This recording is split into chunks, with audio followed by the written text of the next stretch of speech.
and that Russia was on his mind. Earlier, the White House said Trump acted on the recommendations of the Attorney General and his deputy. The reason given then was that Comey had botched the investigation into Hillary Clinton's emails. On Capitol Hill, the acting FBI director disputed the White House assertion that Comey lost the confidence of the agency. The shifting accounts of Comey's dismissal are giving Democrats more ammunition now in their demand for an independent investigation into potential Russian interference in the 2016 presidential election. Well, our White House correspondent Kimberly Halkett has more now. So with that, I'll turn it over to Tom. Still working to contain the backlash, the White House used much of its daily briefing to divert reporters to a subject most didn't want to discuss. On cybersecurity. But they were efforts hindered by Donald Trump's own words. In a national TV interview, the president said the reason he fired FBI Director James Comey had much to do with Comey's personality. He's a showboat. He's a grandstander. The FBI has been in turmoil.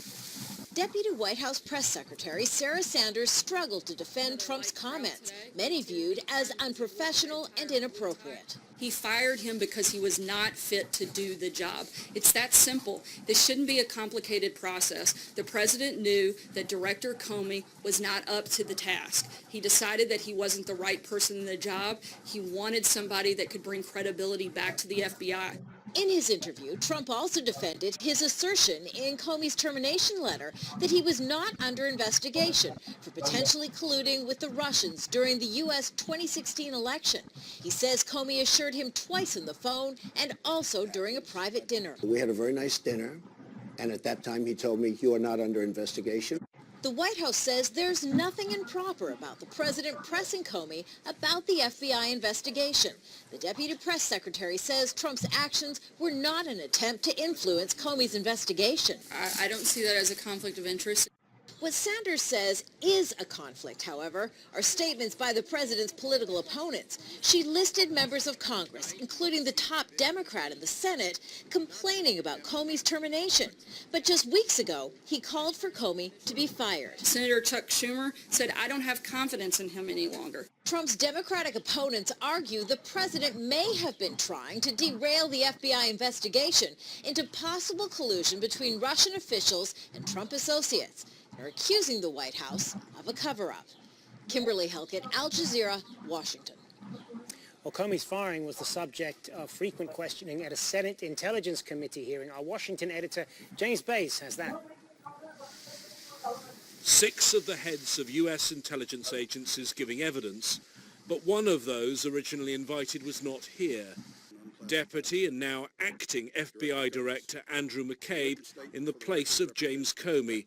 Comey's dismissal was not the subject of this hearing, but it was an issue that repeatedly came up. Excuse me, did you ever hear Director Comey tell the president he was not the subject of an investigation?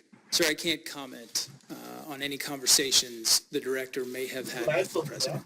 Some of this evidence will have been uncomfortable viewing in the White House, which has said Trump had considered firing Comey for months. Yet the Director of National Intelligence, Dan Coats, the US's top intelligence official, said he'd not been consulted by the president on Comey's fate. Acting FBI Director McCabe was asked about claims that Comey had lost confidence among FBI staff.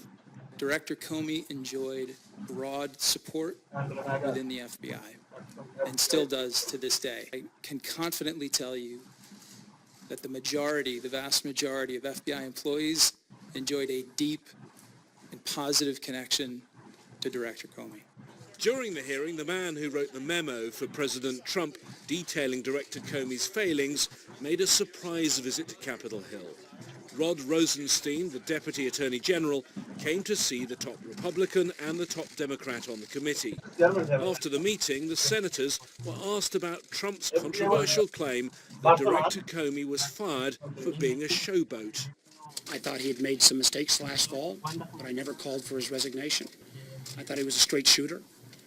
And frankly, I'm offended at the president's comments today. This is a continuing pattern of disrespecting the men and women who serve in our intelligence community.